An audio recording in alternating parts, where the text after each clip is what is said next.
precursora.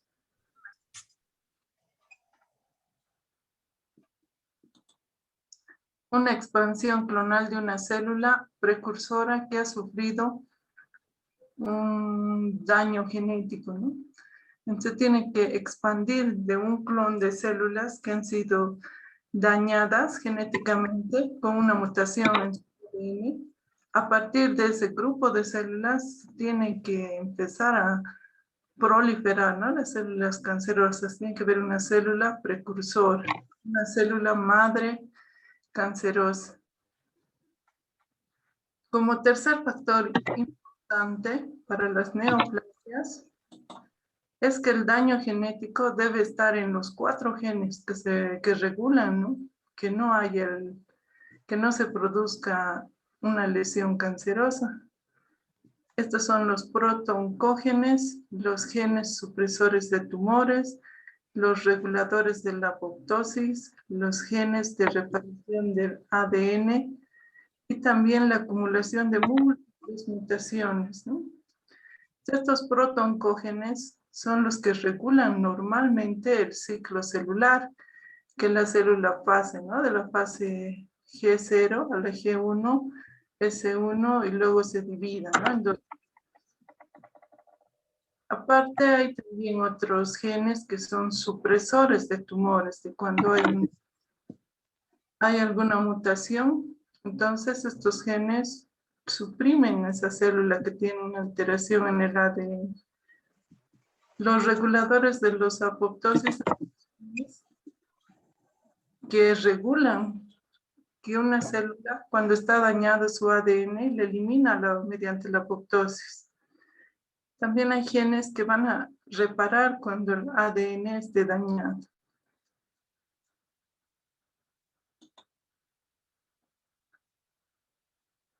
Los pasos para la transformación maligna.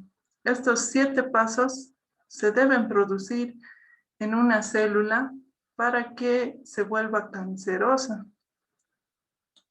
Entonces estos pasos tienen que aprenderse, ¿no?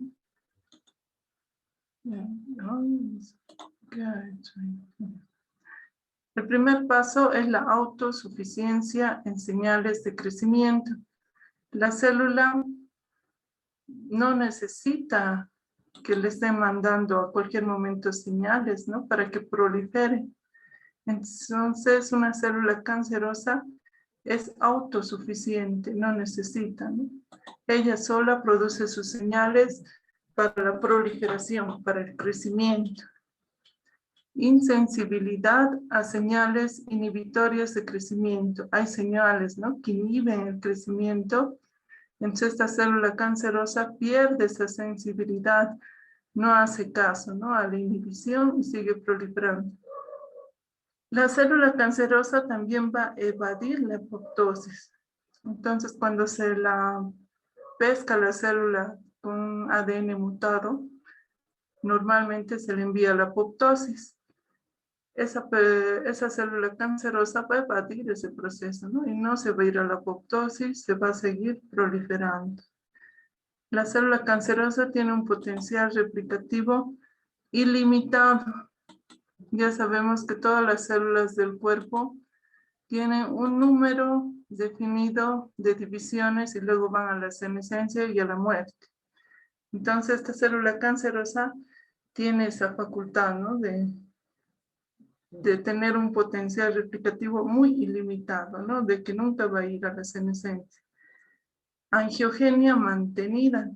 Las células cancerosas necesitan irrigación sanguínea. Entonces, ellas mismas van a formar sus vasos sanguíneos. La célula cancerosa debe tener capacidad para invadir a los tejidos adyacentes donde se encuentre y también la capacidad de metastizar a otros órganos más alejados. También tienen defectos en la reparación del ADN. Entonces, los proto-oncógenes son los genes que regulan el ciclo de la proliferación celular. Entonces, estos son los que no están mutados, ¿no? Los proto-oncógenos. Los oncógenes son los mutados. Promueven el crecimiento celular autónomo en las células cancerosas. Son estos mismos proto-oncógenes, pero que ya han sufrido mutación. Entonces cambian de nombre y se llaman ya no proto-oncógenes, sino oncógenes, que van a regular el ciclo celular, pero de la célula cancerosa. Estos proto-oncógenes también van a producir las oncoproteínas, ¿no? Que son proteínas de las células cancerosas, que no dependen de factores de crecimiento ni de otras señales externas. El ciclo que sigue toda célula cancerosa en su replicación es el mismo que se utiliza en el ciclo celular normal. El factor de crecimiento va a actuar sobre un receptor a nivel de la membrana extracelular. Luego se va a transmitir la señal a través de unas proteínas de transmisión de señales que van a llevar la señal por el citoplasma hacia el núcleo a través de los factores de transcripción. Entonces, la célula cancerosa utiliza la misma vía. No crea otra vía alternativa, ¿no? Para su replicación. Solo que en algunos pasos que ahora vamos a ver, ahí es donde produce la mutación. Entonces, la célula cancerosa utiliza el mismo ciclo, ¿no? Tiene que haber un receptor a nivel de la membrana citoplasmática y hemos dicho las vías, ¿no? Las más conocidas son P13, MAP, IP13, AMP, JAK-STAT.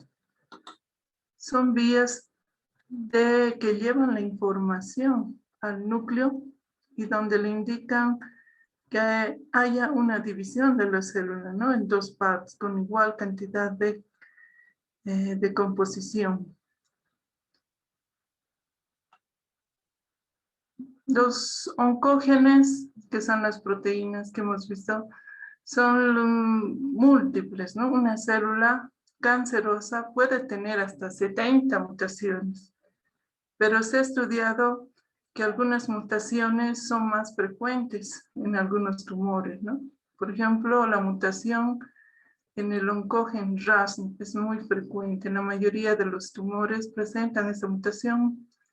Es una mutación de tipo puntual, afecta al 15 y al 20% de los tumores, se encuentra en el 90% de los adenocarcinomas pancreáticos, colangiocarcinomas, en el 50% del cáncer de colon, de endometrio y tiroides, 30% en el adenocarcinoma de pulmón y leucemias mieloides. Entonces podemos ver que en los cánceres más frecuentes están asociados a esta mutación, ¿no? En el RAS, en el oncógeno RAS. El RAS se encuentra por debajo de la membrana, ¿no? Extracelular. Sabemos que la membrana está constituida por una doble capa bilipídica y tiene un receptor, ¿no? Para un factor de crecimiento. El receptor ya sabemos que puede ser de tipo tirosina sinasa, de tipo proteína G, sin actividad de la tirosina sinasa y los esteroideos, ¿no? El más frecuente es el de la tirosina sinasa. Entonces, cuando ingresa el factor de crecimiento, se va a unir al receptor y este va a activar a este RAS que está debajo, que está inactivo. Lo va a transformar de su parte, uniéndose el GDP al GTP, y se va a convertir en una actividad, un RAS activo.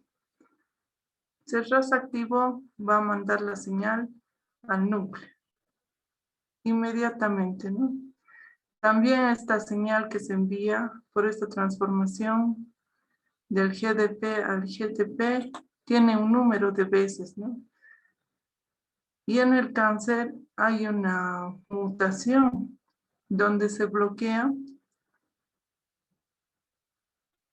inactivando, ¿no? La hidrólisis del GTP. Para que pase esa señal, tiene que pasar del GDP al GTP, que es la parte activa. Entonces, cuando hay una mutación, bloquea la hidrólisis del GTP. Quiere decir que permanentemente va a estar activado el RAS.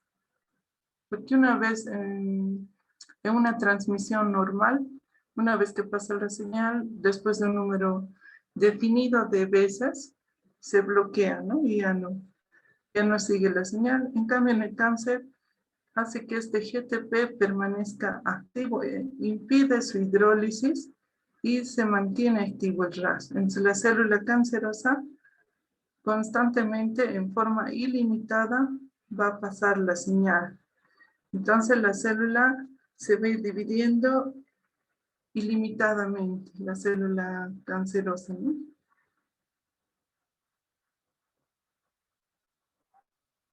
También puede haber alteración de la tirosina sinasa sin receptor. Este hemos visto que es con efecto, ¿no? De la tirosina sinasa, pero ya hemos visto que hay receptores que no tienen la tirosina sinasa. Entonces la mutación se debe a una translocación que va a dar lugar a genes de fusión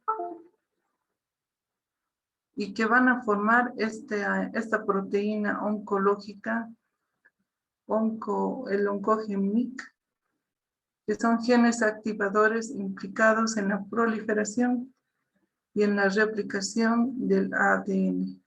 Su sobreexpresión va a conducir a un daño genómico y acumulación de varias mutaciones. Se encuentra muy amplificado también en el cáncer de mama, en el de colon y el de pulmón. Creo que acá hay un dibujito. ¿Qué quiere decir esto? Que a veces el cáncer no necesita este receptor de tirosina sinasa. Directamente se activa el RAS. Pero ¿y cómo se activa, no? La pregunta. Y aquí están explicando que es a partir de esta proteína, de este oncogen, el MYC. Este es el que activa para que pase la señal y se permanezca activo el RAS, sin necesidad de que haya un factor de crecimiento, ¿no? Que se une al receptor. No hay esto, pero sí se activa el RAS. Y es a través de esta proteína que es el MYC, que es bien frecuente. Se ha estudiado que está está amplificado en varios tumores. Dentro de esos, mama, colon y pulmón. Entonces también se ha visto que ¿y cómo se forma ese oncogen MYC? Es por una translocación a nivel de los cromosomas. Se ha estudiado mucho en la leucemia mieloide crónica. Hay una translocación a nivel del cromosoma 9 y del 22. La translocación es cuando el extremo del cromosoma se transporta de un extremo al otro cromosoma, ¿no? O sea, del 9 se va a translocar, se va a ir al 22. Entonces, esa translocación de esa parte del cromosoma 9 al 22 va a hacer que se una al BCR, ¿no? Del cromosoma 22, y esa unión va a dar origen a un gen híbrido que se llama, ¿no? ABL-BCR, y este va a formar una tirosina sinasa. Entonces, de esa forma, se transmite la señal para la proliferación sin necesidad de este receptor, solamente por una translocación a nivel de los cromosomas, ¿no? Ya se activa un receptor de tipo sinasa, ¿no? Aunque no estuviera aquí el receptor, ya está activado porque esa proteína hace que se active, ¿no? Y la otra forma, en el linfoma de Burkitt, igual hay una translocación entre el cromosoma 8 y el 14, que este va a dar, ¿no?, a la formación de este oncogen MYC. Y el MYC ya no necesita el receptor. Directamente se va a activar el RAS. Entonces esas son formas que hacen que la señal pase rápidamente para que la célula vaya proliferando, ¿no? Doctora, del 8 al 14, ¿qué dijo que se llama la enfermedad que lo causa? Del El translocación de gen 8 al 14. linfoma de Burkitt, creo que sí. A ver, vamos a Linfoma ver. de Purkin. Linfoma de Burkitt. Esto, por ejemplo, es en estas dos enfermedades hematopoyéticas, ¿no? No se da en todos los linfomas. Los linfomas son un montón, ¿no? Más de 10. Entonces, en estos han estudiado y en estos han visto, ¿no? Que hay una translocación igual en la leucemia mieloide crónica. Entonces, se sigue estudiando, ¿no? Oncología es una especialidad que no tiene muchos años, ¿no? Y cada vez se va aprendiendo más, van investigando más, ¿no? La neoplasia también se ha visto que produce mutaciones a lo largo del ciclo celular. El ciclo celular sabemos que tiene esta fase, ¿no? De la fase G0 va a ir a la G1, a la fase G2 y la G2 y la síntesis, ¿no? Se va a dividir ya en dos la célula. Entonces hay controladores en toda esta parte del ciclo celular en una célula normal, que son las sinasas dependientes de las ciclinas, ¿no? Esta es la CD4, la CDK6, la que va a ir controlando de la G1 a la S, ¿no? Entonces estas controlan que la célula no tenga ningún daño en su ADN, la CD4 y la CDK6. Y de la fase S, de la G2 a la S, la CDK2 y la CDK1. Entonces, estos son los que controlan, ¿no? Y cuando hay mutaciones, entonces inhiben estos controladores las mutaciones y no controlan que la célula mutada sea eliminada mediante la apoptosis, ¿no? Y sigue en el ciclo celular dando vueltas. También hay los inhibidores, ¿no? De las CDKs que igual controlan, ¿no? Que digamos si está mutada, hay otro control que la inhibe. Pero también se ha visto que hay mutaciones incluso a este nivel del P16, por ejemplo, en el virus del papiloma humano, ¿no? Hay una mutación. Entonces muta y ya no hay ningún control y la célula sigue en el ciclo celular. Igual con estos otros, ¿no? Entonces esos son los puntos de control.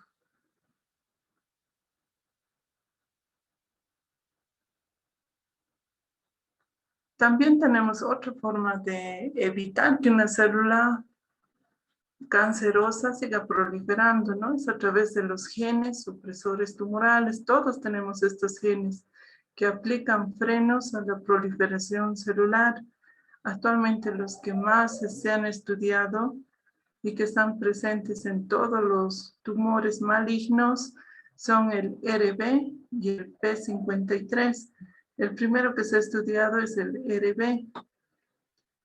Es una proteína producto del gen RB que participa en la imposición del G1 y la replicación del ADN, ¿no? Cuando está entre el G1 y el S.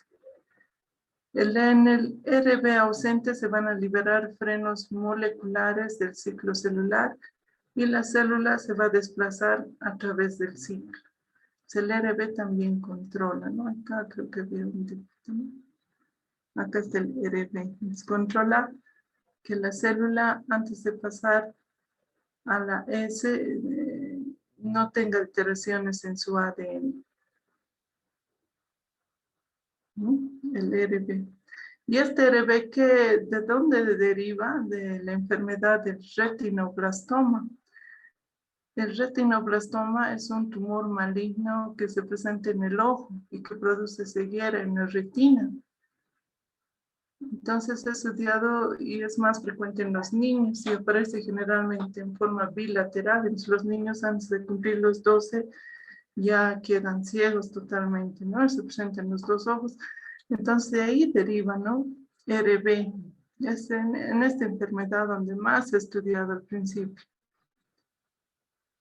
Entonces los que tienen mutaciones en el RB van a estar predispuestos a retinoblastomas, osteosarcomas también, glioblastomas. Los glioblastomas son tumores de cerebro, cáncer pulmonar, de células pequeñas, cáncer de mama y de vejiga. El P53 se localiza en el cromosoma 17 y en el 50% está asociado a los tumores, ¿no? Los tumores malignos se ha visto que están.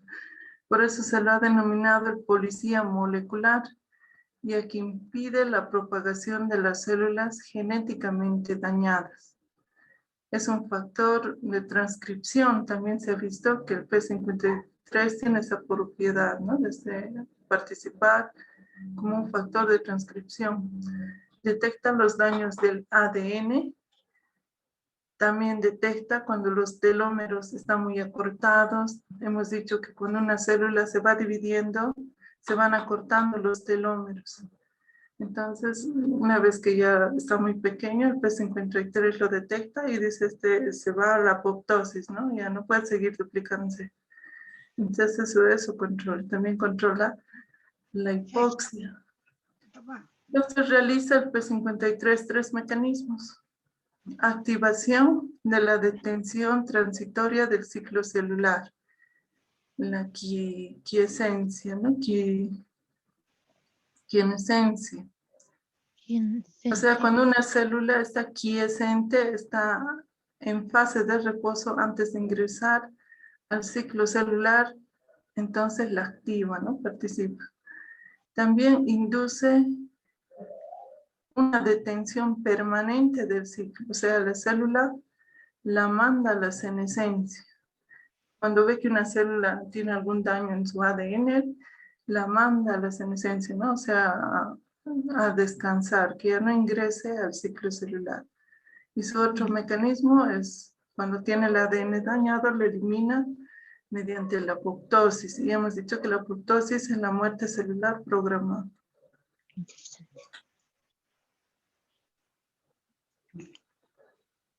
Entonces, eso es lo más importante, ¿no? De estos genes supresores de tumores. Estas son otras vías que también se han estudiado, ¿no? Como esta vía que hemos visto. Acá, estas vías, ¿no? Entonces, estas vías también pueden presentar mutaciones. Y se han visto, ¿no? Por ejemplo, esta de la vía de la MAP quinasa es la que activa el RAS. Entonces, esta es la que se ha estudiado y cuya mutación, ¿no? Produce el cáncer. Entonces, esto no es para que lo aprendan de memoria, ¿no? Lo que más, por eso yo no lo he mencionado solamente, ¿no? Que hay algunas vías, por ejemplo, la vía de la APC catenina, que está asociada a su mutación a poliposis adenomatosa del colon. Son pacientitos que presentan múltiples pólipos en la mucosa colónica, más de 50. Entonces, he visto que están asociados a esta mutación y ya sabemos que los pólipos adenomatosos a la larga van a desarrollar cáncer, ¿no? De colon. También se ha visto que la mutación de esta vía, la INK4-ARF, está asociada a la leucemia linfoblástica aguda, colangiocarcinoma, tumores de vejiga, de cabeza y cuello. La vía del factor de crecimiento beta está asociada a la mutación al cáncer de colon, de estómago, de endometrio y cáncer pancreático. La vía del PTEN está asociada a su mutación a los cánceres de mama, endometrio, tiroides y algunos cánceres a nivel del epitelio, ¿no? Carcinoma epidermoide. Y otros síndromes, por ejemplo, el síndrome de Cowden, donde tiene múltiples apéndices a nivel de la piel. La neurofibromatosis está asociada a una mutación en la vía, ¿no? NF1. Y estos pacientitos van a desarrollar neurofibromas múltiples, ¿no? Benignos, y también gliomas, que son tumores nerviosos, ¿no? A nivel del nervio óptico. O a nivel del NF2, neurofibromatosis de tipo 1, meningioma y ependimoma. Estos son tumores, por ejemplo, el meningioma de las meninges del cerebro, ¿no? Las membranas que recubren al cerebro, o el ependimoma, que se produce a nivel de la base del cerebro. También hay otras vías, ¿no? Que se están estudiando. Está la PACHES, la WT1, que últimamente se están asociando a otros tipos de cáncer.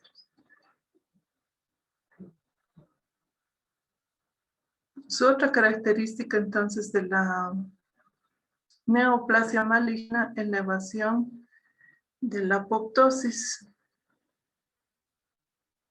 Acá se ve, ¿no? Cómo va a evadir a través de inhibiendo, ¿no? La citocromo C. Va a producir una mutación. Sabemos que la liberación de la citocromo C activa las caspasas y la apoptosis, ¿no? Inhibe esta liberación de la citocromo C mediante mutaciones, ¿no? A nivel de la mitocondria. La célula cancerosa tiene un potencial replicativo ilimitado, lo que decíamos, ¿no?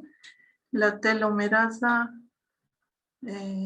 inactiva va a detectar la telomerasa cuando los telómeros están muy cortitos y lo van a mandar mediante el P53 a la senescencia, ¿no? Que no entre en el ciclo celular.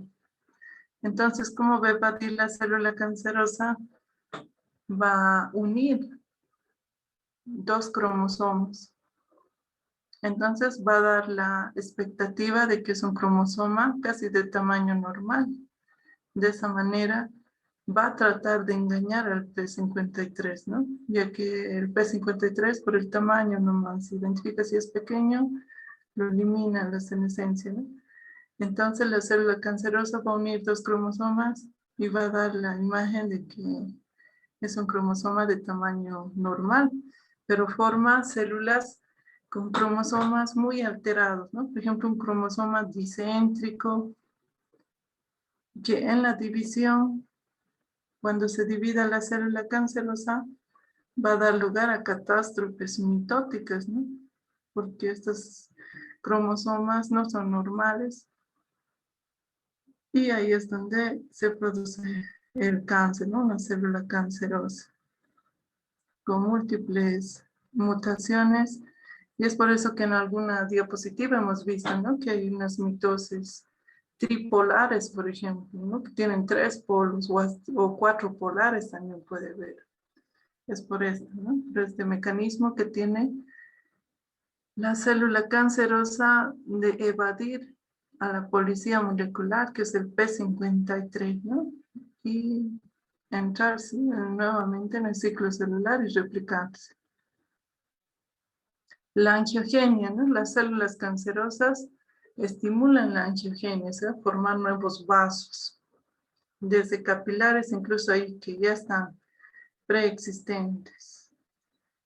Pero estos vasos no son normales, son vasos agujereados y dilatados, ¿no? Entonces forman vasos muy atípicos, que a la larga, si sigue creciendo el tumor, no le va a llegar suficiente riego sanguíneo ni nutrientes y al final se va a necrosar, ¿no? Es por eso que la mayoría de los tumores que son grandes, en algunos sectores son necróticos. También elaboran proteasas, son elaborados una enzima por las células tumorales, células estromales que van a liberar factores de crecimiento fibroblástico y que son proangiogénicos, ¿no? Entonces liberan estas proteasas que van a formar más vasos y también van a formar tejido fibroblástico, que es el sustento donde las células cancerosas se van a ubicar, ¿no? Necesita tener un estroma donde pueda quedarse la célula cancerosa, ¿no? Y eso es a través de este crecimiento fibroblástico, que nosotros en patología llamamos reacción desmoplásica, ¿no? Que es característica de los tumores malignos, que es una fibrosis sobre la que se asientan las células cancerosas y además hay algunos vasos sanguíneos. También la célula cancerosa tiene que tener la capacidad de invadir y metastizar a lugares ajenos. Acá tenemos un ejemplo de un cáncer, una célula, ¿no? Que se ha transformado, luego ha dado origen a un tumor neoplásico. Ahora ese cáncer, ya hemos dicho, ¿cómo va a llegar a metastizar? Primero tiene que ser, de pasar de un carcinoma in situ, tiene que ser un cáncer invasor en cualquier órgano, ¿no? Por ejemplo, esto es en la piel, un carcinoma escamoso. Acá tenemos la piel, la membrana basal. La membrana basal, si rompe la célula cancerosa, la membrana basal deja de ser un carcinoma in situ y se vuelve en un carcinoma invasor cuando ya está en el estroma. Después la célula cancerosa tiene que volver a romper la pared de un vaso para metastizar, ¿no? Tiene que tener esa capacidad de romper. La célula cancerosa puede seguir circulando aquí en el torrente sanguíneo por largo tiempo. Se rodea incluso de linfocitos, le rodean las plaquetas.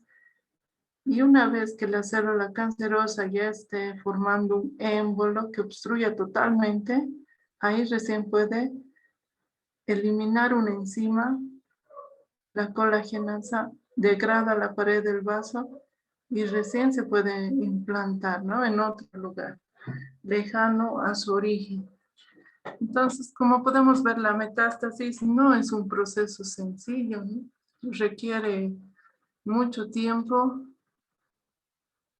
y la capacidad de la célula cancerosa también, ¿no? Para poder metastizar, romper esa enzima. Por eso es que en algunos casos, por ejemplo, en mama, sabían medir en las células cancerosas de mama circulantes.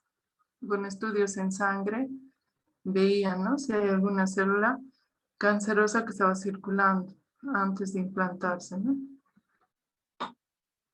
Entonces, cuando un pacientito ya está diagnosticado con metástasis, quiere decir que ese tumor es muy agresivo o que ya el tumor está muy avanzado, ¿no?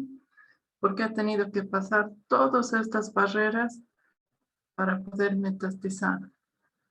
Incluso acá, cuando ya ha metastizado, como hemos dicho, tienen que tener vasos sanguíneos, riego sanguíneo y un estroma desmoplásico para poder crecer, ¿no? Para que puedan crecer las células. Entonces aquí explicamos cómo hace ese proceso, ¿no? Invasión de la matriz extracelular. Disociación de las células entre sí. Degradación de la matriz extracelular. Fijación a las proteínas de la matriz extracelular y la migración, ¿no? Entonces todos esos pasos con la liberación de las colagenasas, todo eso tiene que cumplir una célula cancerosa, ¿no? La diseminación vascular, las células tumorales, como hemos visto en el dibujito, se unen a las plaquetas que activan Los factores de coagulación forman émbolos que van a producir detención y extravasación a lugares distantes y se tiene que unir a este receptor que es el CD44 a través de la membrana basal. Entonces ese sería el primer lecho capilar con metástasis, ¿no? La genética molecular del desarrollo de la metástasis, ¿no? Ha habido varias teorías que tratan de explicar la metástasis. Que una población tumoral, la primera población que ha proliferado una célula madre cancerosa, puede no tener esa propiedad de metastizar, no metastásica, ¿no? Y su segunda población ya presenta a otras poblaciones, ¿no? Diferentes tipos de células con más mutaciones. Esas sí ya pueden tener la capacidad de hacer metástasis. Pues la otra teoría decía que la primera población puede tener directamente, ¿no?, la propiedad de hacer metástasis.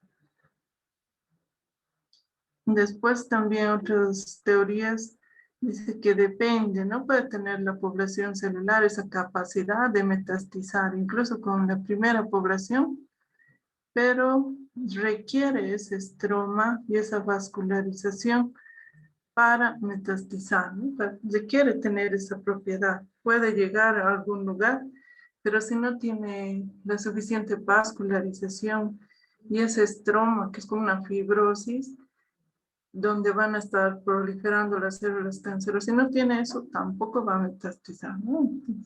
Eso es lo que trata de explicar acá.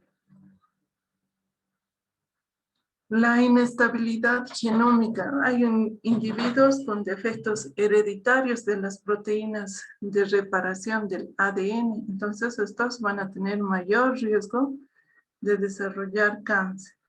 Entonces, pacientitos ya nacen con esa mutación, ¿no? A nivel de proteínas que están encargadas de reparar el ADN mutado. Los defectos pueden ser en los tres sistemas: en los errores de emparejamiento, en la reparación de la escisión de nucleótidos, en la reparación de recombinación. Entonces, estos pacientitos que van a tener mutaciones ya de nacimiento, ¿no?, ya están destinados a tener defectos en estos tres sistemas. A la larga van a desarrollar cáncer de colon no polipósico. Este cáncer es el más agresivo. Directamente el paciente aparece con un cáncer, ¿no?, y a tempranas edades. En la genética y del cáncer de colon, generalmente la mayoría de los cánceres de colon están asociados a una enfermedad polipósica, ¿no? O sea, que tienen pólipos que se vuelven pólipos adenomatosos y de ahí empieza, ¿no?, la displasia y el adenocarcinoma. Entonces hay una secuencia en la mayoría de los cánceres de colon, pero en estos cánceres que tienen estas mutaciones no tienen pólipos, directamente aparece el cáncer, ¿no? Y son los de más difícil tratamiento y peor pronóstico. Aquí vemos otras enfermedades, ¿no?, asociadas a ese error en esta proteína, ¿no?, defectos hereditarios. El cáncer también produce alteraciones metabólicas, donde se encuentra el efecto de Warburg, que significa que la célula cancerosa requiere gran cantidad de glucosa para proliferar.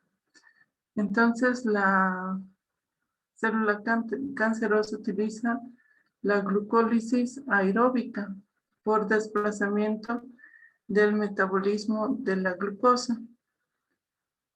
Entonces, ella va a acelerar, ¿no?, la glucólisis porque requiere grandes cantidades de glucosa, incluso a partir de la forma aeróbica, ¿no?, del oxígeno.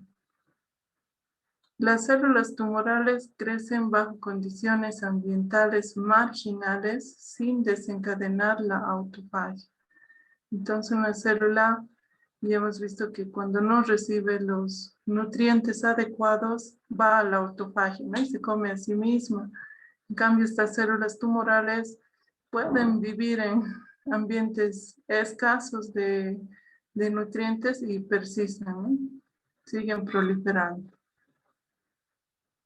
También se ha visto que presentan cambios cromosómicos, ¿no? Las neoplasias, como hemos visto hace un momento, las presentan anomalías en el cariotipo, no aleatorias y frecuentes, como en la leucemia mieloide crónica y en el linfoma de Burkitt, ¿no?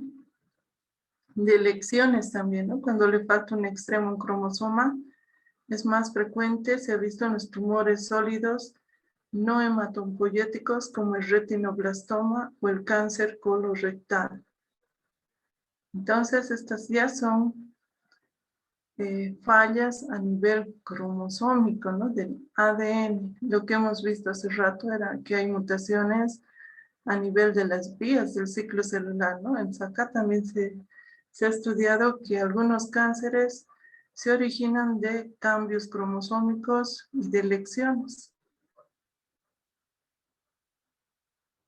La amplificación génica es una activación de los protoncógenes, está asociada con una sobreexpresión de sus productos, deriva de la reduplicación y amplificación de sus secuencias de ADN.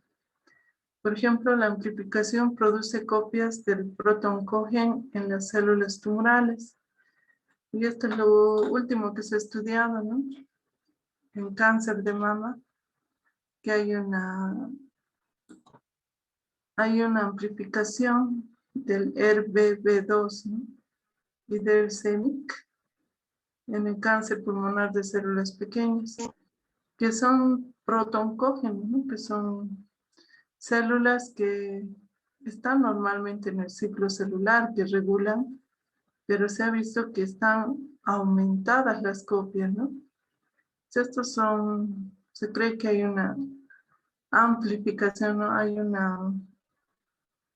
alguna mutación que produce la amplificación de estos protoncógenes para que la célula cancerosa siga entrando en el ciclo.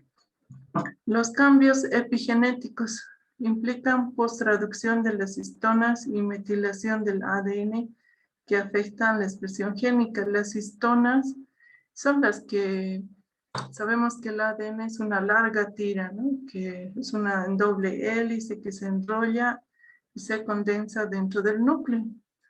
Y las histonas son las que controlan, ¿no? Las que acomodan que el ADN se enrolle y entre dentro del núcleo, ¿no?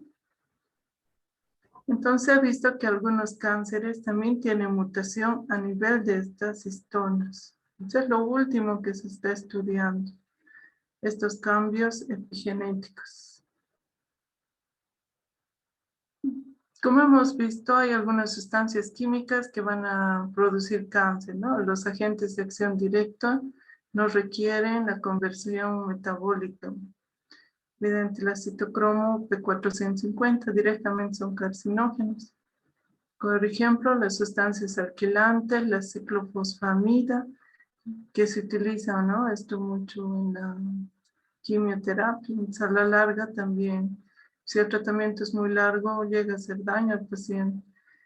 Clorombucilo, las nitrosurias.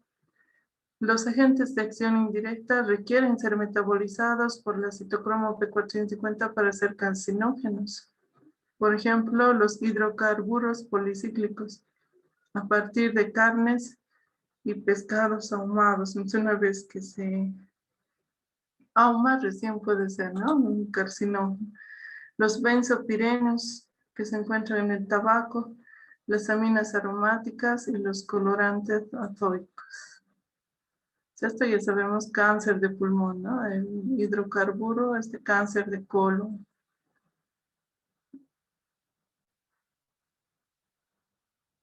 Los daños moleculares, también algunas sustancias, ¿no? Todos estos sustancias químicas, principalmente es a nivel del oncogen RAS y del gen suprimidor del P53, son sus dianas. Otras sustancias químicas tenemos este cloruro de vinilo, el arsénico, níquel, cromo, insecticidas, fungicidas, bifenilos, ¿no? Las alteraciones del ADN no reparadas, ¿no? Para que el cambio sea heredable, el ADN dañado debe replicarse. Los promotores son los agentes que no causan mutación y estimulan la división de las células mutadas. La carcinogenia por radiación, sabemos que la radiación ultravioleta, la que más está asociada al cáncer es la UV, ¿no? Los rayos ultravioleta de tipo B, asociada a carcinoma escamoso de piel. Es por eso que cuando uno se compra una crema solar, tiene que ver que tenga protección contra los radios ultravioletas de tipo B, porque son los que están más asociados a cáncer de piel. La radiación ionizante como rayos X y gamma también están asociados a leucemia mieloide aguda crónica, cáncer de tiroides, ¿no? Es por eso que los pacientes que tienen exposición muy frecuente a radiografías desde pequeños en edad adulta y que no han tenido protección de la tiroides, a la larga pueden desarrollar el cáncer de tiroides, de mama, de pulmones, glándulas salivales. También se ha visto que el cáncer está asociado a algunos virus. Por ejemplo, el virus de la leucemia de las células T está asociado al linfoma de células T, ¿no? El virus del tipo HTLV1.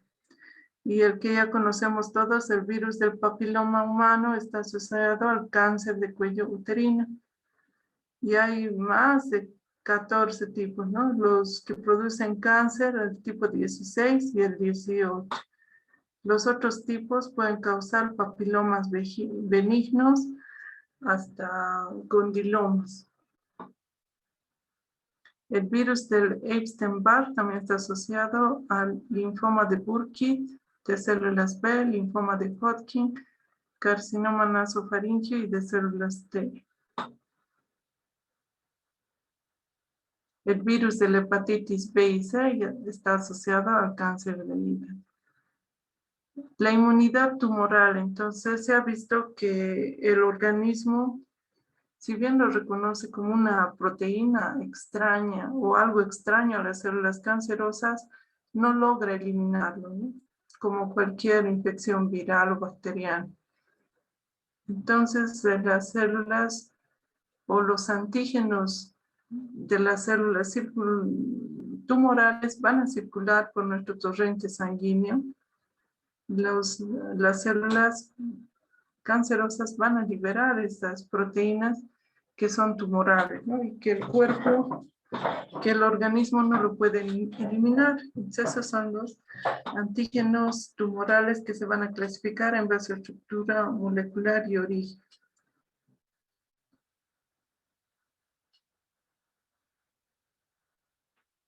Por ejemplo, tenemos la tirosinasa, ¿no? Que está aumentada en los melanomas, ¿no? Porque participa en la biosíntesis de la melanina. Los antígenos tumorales que se producen por los virus del papiloma humano, del Epstein-Barr, el antígeno carcino embrionario y alfa-fetoproteína que va a circular en la sangre como proteínas extrañas para el sistema inmunitario que no lo va a poder eliminar pero que sigue circulando y se puede detectar por un estudio en sangre en los tumores de ovario, ¿no? Cuando uno sospecha en una paciente que puede tener cáncer de ovario, si pide estos marcadores en sangre, van a estar muy elevados. Entonces la sospecha se confirma, ¿no? También tenemos otros marcadores como el CA125, 19.9, que también está aumentado en cáncer de ovario, el MUC1 en cáncer de mama. También puede haber antígenos de diferenciación específica de tipo celular, ¿no? Autoantígenos normales. También tenemos los leucotrienos, el CD8, que está aumentado, ¿no? Las células natural killer y los macrófagos pueden mostrar toxicidad contra las células tumorales, sin embargo, no las pueden eliminar totalmente. También se puede detectar en sangre anticuerpos monoclonales contra el CD20, que se observa principalmente en los linfomas de tipo B. Entonces, estos antígenos son proteínas, ¿no?, que producen las células cancerosas, que no las puede eliminar el sistema inmunitario y que van circulando en el torrente sanguíneo, cuyos valores ya están determinados, ¿no?, en los laboratorios. Y cuando uno observa que hay un aumento, entonces ya relaciona con algún proceso tumoral maligno.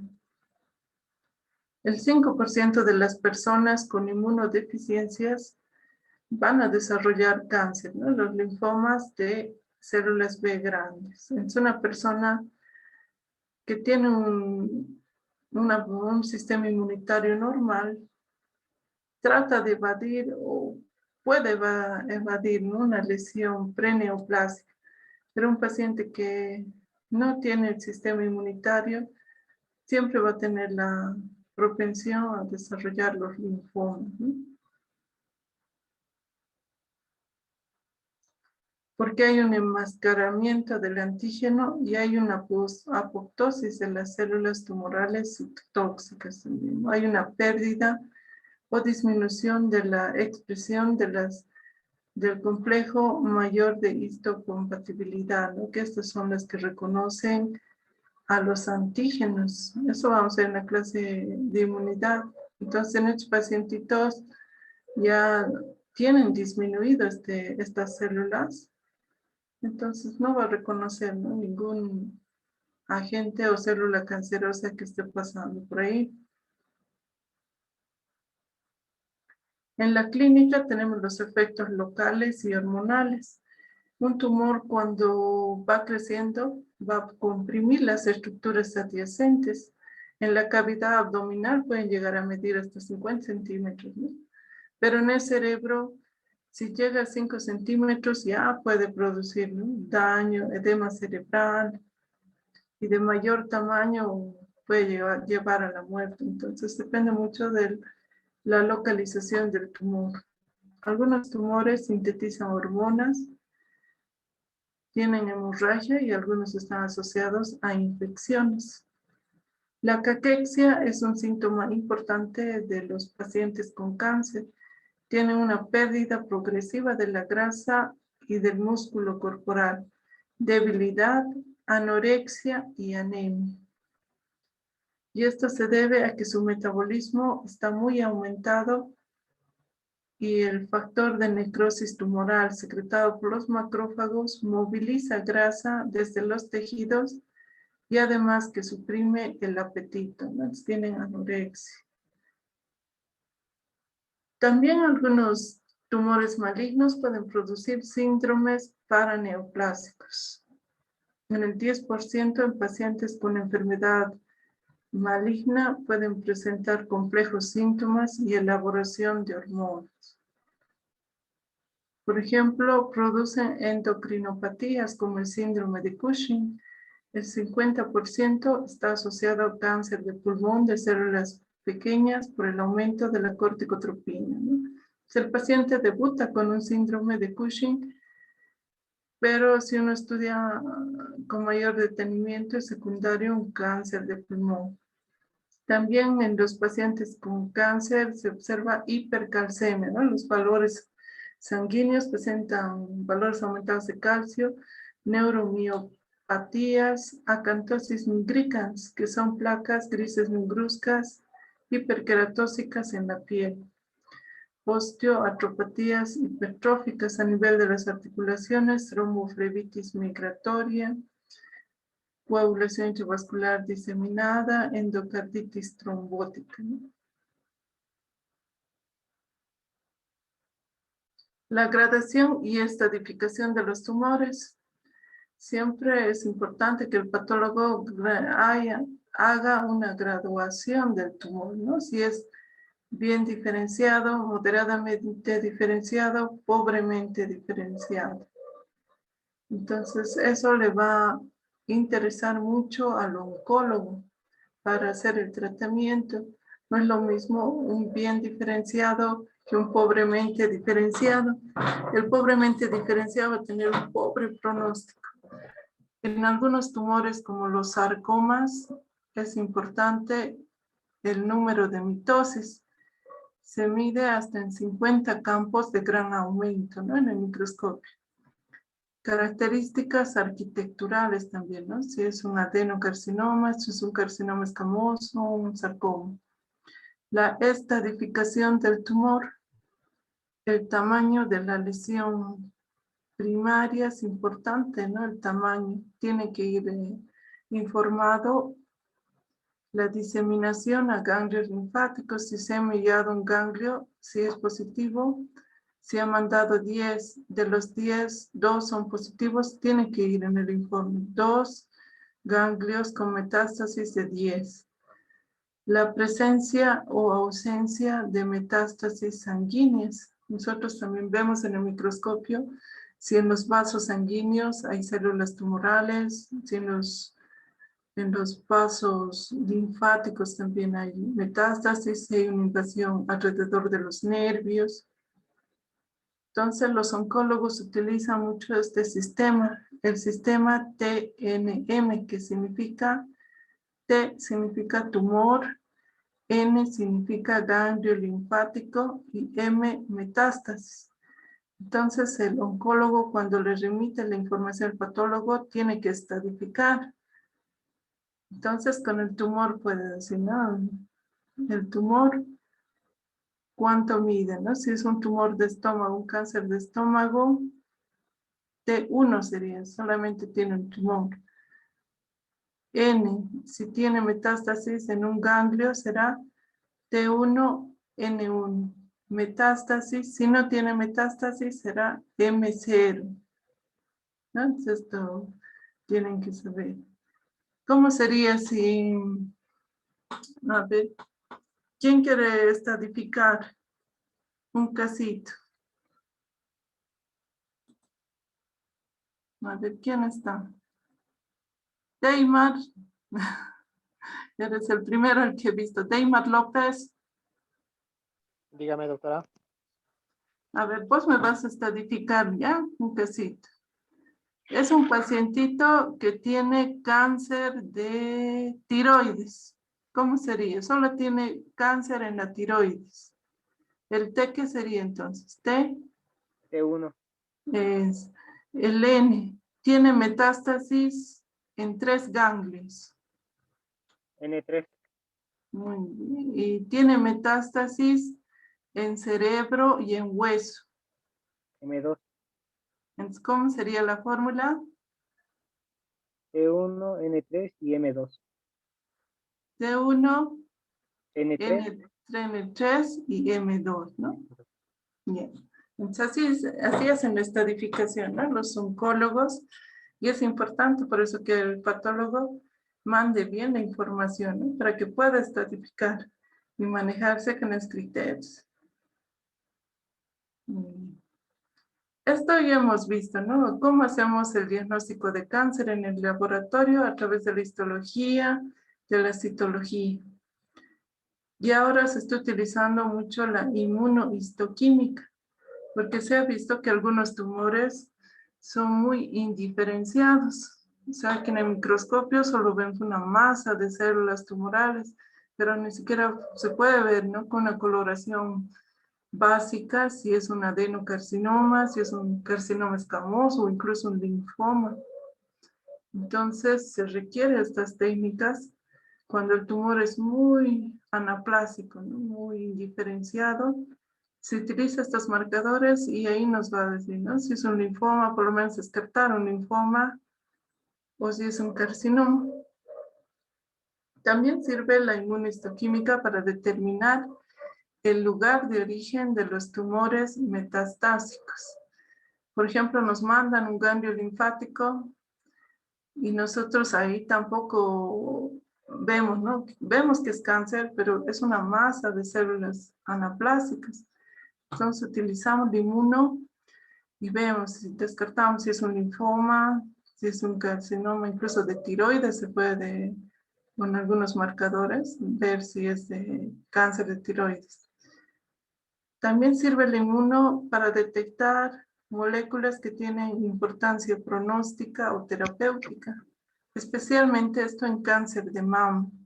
Es por eso que todas las muestras que son con cáncer de mama siempre les envían a inmunohistoquímica, porque en base a eso el oncólogo le va a hacer su tratamiento. Si ve que las células cancerosas, por ejemplo, son positivas para receptores de estrógeno, el tratamiento va a ser hormonal para la paciente y no va a requerir quimioterapia. Pero si es negativo, entonces sí va a ir a la quimioterapia, ¿no? Entonces es muy importante la inmuno para el tratamiento del paciente. La citometría de flujo también es otra técnica que se está utilizando. Reconoce antígenos de la membrana y el contenido del ADN de las células tumorales. Entonces, esta técnica estudia el ADN de las células cancerosas. Entonces, ya nos dicen, ¿no? ¿Qué tipo de linfoma puede ser? Especialmente se está estudiando, se utiliza mucho en linfomas y leucemias. Ya en el exterior, mucho ya no les interesa, incluso la inmunohistoquímica, y prefieren, ¿no?, que se haga esta citometría de flujo para hacer su tratamiento, ¿no? El oncólogo prefiere a veces esto o los dos, ¿no? Y más se apoya a Perrenet porque si ya nos dice qué mutación y nos identifica con más claridad qué tipo de linfoma es, especialmente, ¿no? Los linfomas. Esta es una citología normal y esta es una citología con cáncer, ¿no? Donde su núcleo está totalmente aumentado de tamaño, su citoplasma está muy elongado, desplegado, tiene mitosis. Esta es la técnica de inmunohistoquímica, donde he utilizado inmunoperoxidasa, que es una anticitoqueratina en los tumores epiteliales, ¿no? La inmunohistoquímica generalmente marca, ¿no?, desde color marrón, pero también hay marcadores rojizos y verdosos, ¿no? Pero la mayoría usan este cromógeno marrón. Entonces utiliza este antígeno y nos va a marcar, ¿no?, en las células tumorales, ya sea a nivel del núcleo, de la membrana nuclear o del citoplasma. Entonces, si marca con este antígeno, ya podemos decir que este tumor es de tipo epitelial. Descartamos que es un linfoma, un sarcoma, que puede ser un carcinoma, ¿no? Ya de ahí se puede ir estudiando con otros marcadores o con otros estudios adicionales qué tipo de carcinoma puede ser, ¿no? El diagnóstico de laboratorio, el diagnóstico molecular para el diagnóstico de las neoplasias malignas, ¿no? Este es por la citometría de flujo. Las proliferaciones benignas, policlonales, de células T o B, o de proliferaciones malignas, monoclonales, mediante la PCR. Sí, en la PCR es esta. En la citometría de flujo también se evalúa si es una población monoclonal o policlonal. Pero también en otros países más avanzados incluso hacen la PCR, ¿no? Con eso pueden detectar si es una proliferación maligna. También se puede detectar las translocaciones mediante el FISH, que es una técnica de inmunofluorescencia, ¿no? El cariotipado espectral para examinar todos los cromosomas. Esto vamos a ver un poco más en la clase de genética, ¿no? Cómo hacen los estudios de los cromosomas. Y cuando hay una translocación, Entonces van asociando, ¿no? Como hemos visto en el linfoma de Burkitt, en la leucemia, entonces ya lo asocian a cáncer, ¿no? Cuando hay una translocación o alguna delección. Y también sirve este cariotipado para el diagnóstico de predisposición hereditaria al cáncer, ¿no? Entonces, en Estados Unidos o en Europa, por ejemplo, ellos ya tienen paneles donde ya saben dónde se producen, ¿no? En qué genes se producen las mutaciones en cáncer de mama, de colon. Tienen todas esas mutaciones y las comparan con la de un paciente que puede tener sospecha, ¿no? De desarrollar en un futuro cáncer. Entonces la aparean o la comparan y con eso van a detectar, ¿no? Si ese pacientito tiene mutación en ese lugar, entonces a la larga va a desarrollar un tipo de cáncer, ¿no? Entonces eso es lo que se está haciendo, una predisposición hereditaria al cáncer, ¿no? Estos marcadores tumorales son los que hemos dicho, ¿no? Esos antígenos que van circulando por la sangre, el CA125, el CA antígeno carcino embrionario, la alfa-fetoproteína. Estos están elevados en el cáncer de ovario. El PSA está elevado en el cáncer de próstata. También se eleva, ¿no? Esto en la hiperplasia de próstata. Pero ya cuando tenemos valores de más de 400, entonces ya uno tiene que pensar que puede ser cáncer de próstata. Entonces estos estudios son, ¿no? Los que hacen estudios genéticos, un tejido normal y el tejido tumoral, extraen, ¿no? El RNA mensajero, hacen una hibridación y forman, ¿no? La síntesis del ADN, luego lo comparan con otro panel que tenga, ¿no? La mutación establecida. Incluso esto ya lo han informatizado, ¿no? Por imágenes en data. Entonces, donde todos los genes están ahí y por colores ellos ya investigan, ¿no? ¿Dónde está la mutación? Eso se llama el microarray, ¿no? Donde están conteniendo miles de genes, ¿no? Que ellos ya tienen en sus laboratorios. Con eso habríamos terminado la clase de neoplasias. ¿Tienen alguna preguntita?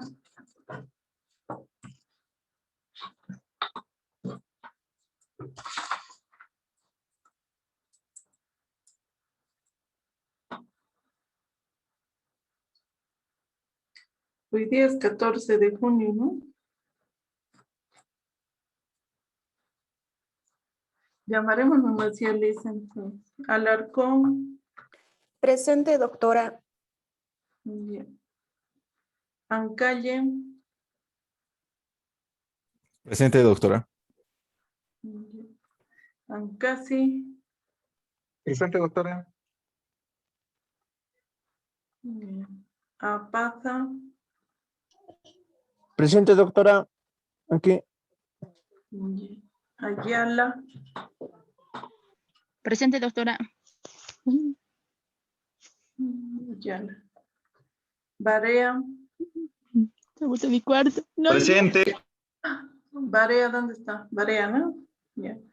presente. Mañana ya está bien. Mañana continuamos, ¿no? Con la clase práctica, la segunda práctica.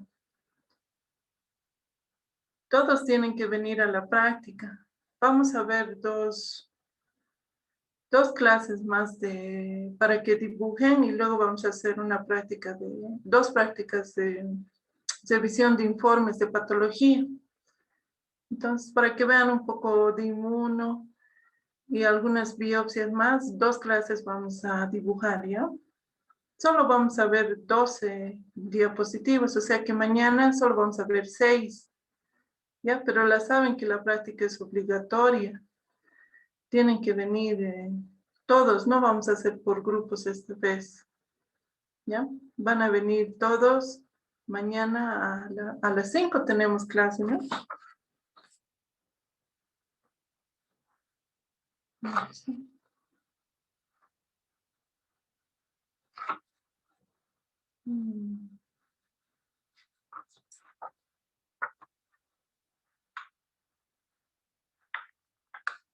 A las 5 tenemos mañana la clase, ¿no?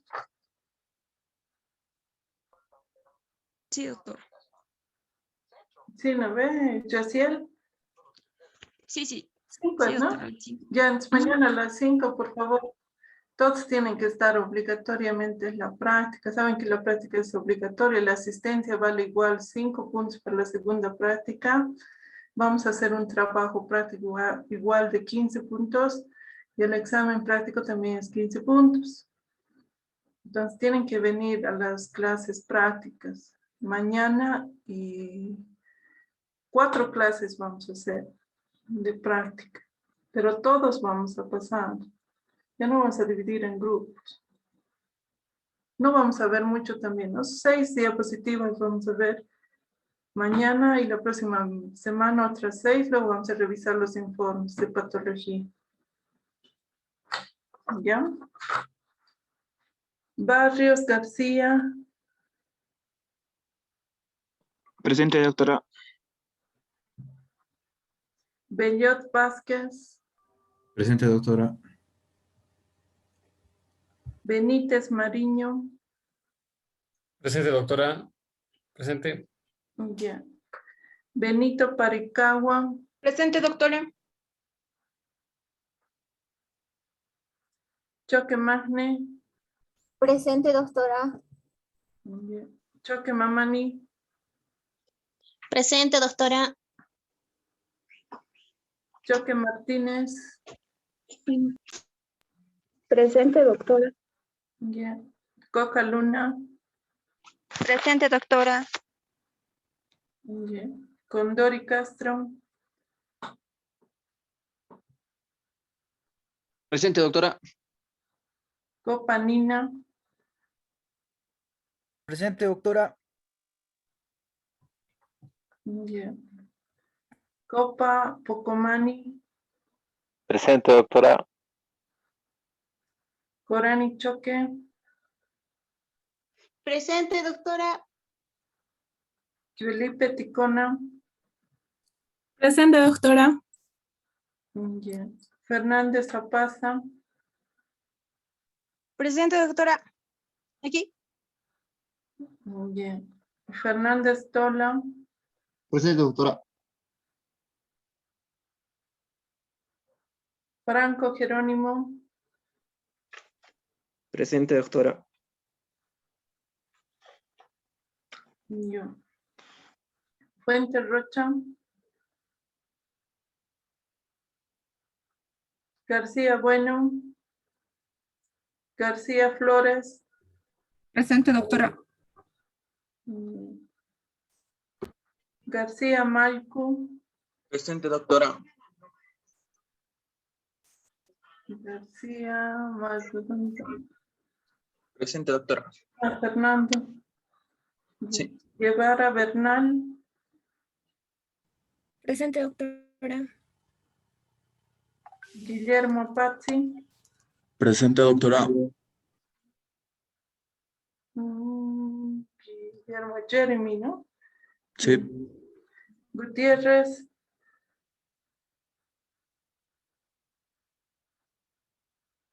Herbas. Hering. Presente, doctora. Doctora, Ya. Hering Canaviri. Presente, doctora. Hidalgo Mamani. Presente, doctora. Hidalgo, ¿no? Ya. Guanaco. Presente, doctora. Guayas. Yaciel. Presente, doctora. Ya. Guayas John. Presente, doctora. Humeres Judith. Presente, doctora. Bien. Ibarra. Presente, doctora. Irusta. Presente, doctora. Ya. Hamachi. Presente, doctora. Leitón, Presente, doctora.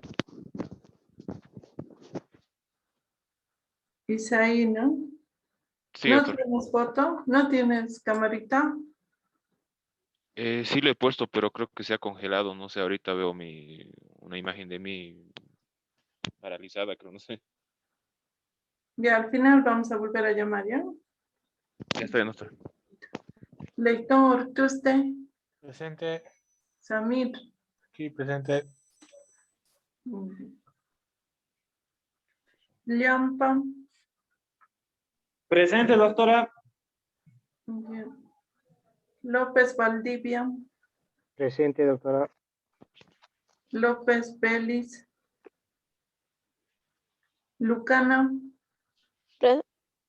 Presente, doctora. Ya. Mallea. Presente, doctora. Mamani Adrián. Presente, doctora. Mamani López. Presente, doctora. Mamani Presente, doctora. Aquí. Ever. Sí, aquí, doctora. Ya. Mamani Poma. Mamani Zárate. Presente, doctora. Martínez Escobar. Parce Pinaya. Presente, doctora.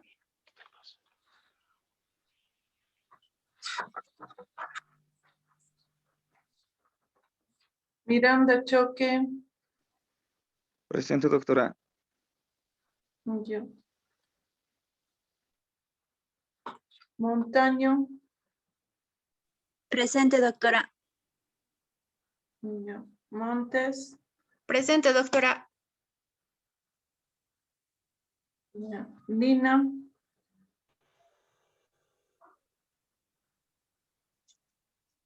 Ochoa. Presente, doctora. Ochoa, ¿no? Sí. Orozco. Presente, doctora. Ya. Padilla. Presente, doctora. Ya. Pérez. Presente, doctora. Porco. Doctora. Presente, doctora. Porco. Ya. Sí, Nina, creo que no hemos llamado. Nina Torres. No está, ¿no? Quiroga. Quispe. Presente, doctora. Ramírez. Presente, doctora. Requena.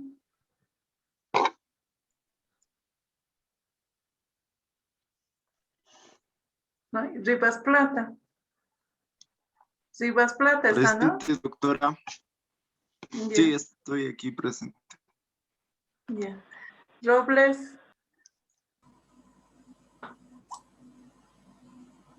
Rocha. Presente, doctora. Rodríguez. Presente, Salvador. doctora. Rodríguez. Ya. Salvador. Alejandro. Sí. Sánchez Escobar. Presente, doctora. Ya. San Ginés. Presente, doctora. Suárez. Presente, doctora. Suárez más. Sí, Uyuni. Ya. Uyuni. Uño. Presente, doctor. Digo, perdón, doctora. Uño, yo creo que. Ya. Sí, está bien. Valdés Jardín. Presente, doctora. Valdés Misericordia. Presente, doctora. Vázquez. Presente, doctora. Beizán. Presente, doctora. Ventura, Presente, doctora. Vidaurre, Presente, doctora. bien. Vilca, Yavi, Presente, doctora. Subiet. Presente, doctora. Bien. ¿Alguien más falta que no ha llamado? Doctora, doctora, Martínez. Martínez, por favor, no le he escuchado bien. Ya. Sí, Martínez Escobar, por favor. Ay, sí, Martínez Escobar. No, nos hemos saltado. Cristian, ¿no? Bien, Sí, sí, doctora. ya presente. Faltaba Leighton Ortuste, ¿no? Isaí. Sí, doctora, aquí. No sé si me puede ver. Sí. Ya. Aquí, doctora. ¿Qué más falta? Doctora, disculpe, mis señas estaban recortando. Rodríguez, ¿me ha podido escuchar? A ver, vamos a ver. Sí, estás presente. Ya, gracias, doctor. Ya. Pues con eso hemos terminado. Mañana, por favor, en la clase tienen que estar ya a las 5 para dibujar algunas diapositivas. Estas clases antes las dividíamos en grupos, como eran tantos en ese laboratorio no podíamos entrar todos. Pero ahora como es virtual, entonces no creo que haya problema, ¿no? Pueden tranquilamente participar todos. Entonces, mañana los espero a las 5. La asistencia es obligatoria, ¿no? Ya saben, vale 5 puntos, 5 ponderados. Yaciel, entonces mañana, por favor. Está bien, doctora. A las 5, ¿no? Solo vamos a ver unas 5 o 6 diapositivas, no vamos a tardar mucho. Como tenemos que llamar luego la lista, entonces 5 a 6 nomás vamos a revisar. ¿Ya? ¿Tienen alguna otra preguntita? Doctora, buenas noches. Disculpe, quería decir que si nos puede pasar los patrones del examen práctico y también el teórico que hemos dado este sábado. Tenemos que, los que tienen dudas, tenemos que revisar individualmente. Está bien, doctora. Si tienen alguna duda, me consultan y podemos revisar, ¿no? Doctora, buenas noches. Una pregunta. Con respecto al contenido para el segundo parcial, ¿lo va a subir a la plataforma igual como lo hizo el primero? Ah, sí. Como se va a saturar la plataforma, entonces esta semana más va a estar lo del primer parcial. No sé si ya lo hemos eliminado para ustedes. ¿Los temas del primer parcial seguían? Sí, doctora, pero no creo que se sature. Incluso el año pasado de las clases de parasitología con el doctor Callejas ha subido varios documentos, archivos y nada, debí tener alrededor de 24 temas. Y hasta el momento sigue, no creo que sea necesario eliminarlo. Ya, un poco. El año pasado hemos tenido ese problema. Por eso hemos tenido que eliminar los temas. Porque no podían subir luego ustedes sus trabajos. Para el segundo Entonces, parcial, todo lo doctora, del primer parcial. otro clase, doctora, Por tenemos eso para el hasta segundo el parcial, ¿no? viernes. Sí, pero por si acaso lo vamos a eliminar hasta el viernes. Se pueden bajar los que no se han bajado las clases porque para el final les va a servir, ¿no? Para que estudien de ahí. Entonces, hasta el viernes va a estar, luego lo vamos a sacar y solo va a estar lo del segundo parcial. Como para la segunda práctica también van a hacer, vamos a ver si van a hacer dibujos o alguna investigación. Tienen que subir a la plataforma. Entonces, para que no se sature, vamos a dividir por grupos, eso sí, para que suban, ¿no?, los trabajos.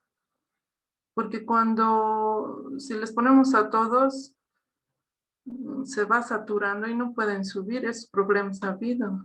Y también ustedes no lo dejen a última hora, por eso no llegan sus trabajos. Si tienen que entregar hasta las 8, no entreguemos 8 menos 5. Muchos están así, pues no entra a su trabajo y están llegando con retraso. Entonces, si les dan una fecha, es un día antes ya tienen que subir su trabajo para que no tengan esos problemas. Los que han subido así no han tenido ningún problema, tiempo a llegar a su trabajo. Pero los que a último minuto están mandando, no llega el trabajo, se satura el sistema. Entonces, para esta segunda práctica, ya yo creo que les voy a dar nomás el trabajo para que ya lo hagan, incluso con fechas, ¿no? Para que empiecen a entregar y no esperen último minuto, un día antes entreguen, ¿no? Para que no se sature. Bueno, entonces mañana nos vemos, muchachos. Traen sus hojitas, ¿no? Para dibujar. Doctora, Como ya disculpe una saben. pregunta entonces. ¿Sí? Doctora, una pregunta, disculpe. Entonces, las notas directo va a estar en el sistema y en iDirecto podemos pedir revisión o cómo podemos hacer, doctora? Si tenemos una duda en nuestro Les voy a examen. mandar ya, les voy a empezar a mandar por la plataforma, por Classroom, sus notas. Ya lo he calificado y les voy a empezar a mandar, ¿ya? Por lo menos del examen práctico. Del examen teórico hay que ponderar todavía eso, ¿no? Es al 100% lo que han dado. Del examen práctico es directamente, entonces eso es más fácil de mandar. Yo creo que ya en esta semana ya les voy a pasar la nota de examen práctico. La de teórica sí hay que, o tendrías que mandarle solo el 100%, ¿no? También así les puedo mandar, pero eso luego hay que ponderar. Voy a averiguar también Ya hasta saben. cuándo se tienen que subir las notas en Cardex. Ya si él no les han dicho nada. Doctora, nos han dicho hasta el 15, pero creo que se ha alargado hasta después, creo que hasta el 18, algo así estaba hablando, no hay bien, doctores. Pero puedo preguntar, doctora, y le voy a avisar cuando me informe. Sí, sí, por favor, yo también voy a llamar a Cardex porque no sé si se mantendrá esa fecha o si no. Pero hasta donde digan la fecha, entonces hay que subir, ¿no? Pues no.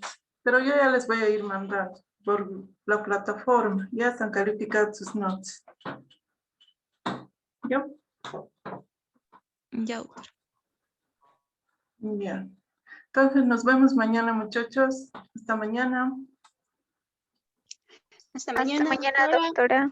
Hasta mañana, doctora. Hasta mañana, doctora. Hasta mañana, doctora. Hasta mañana.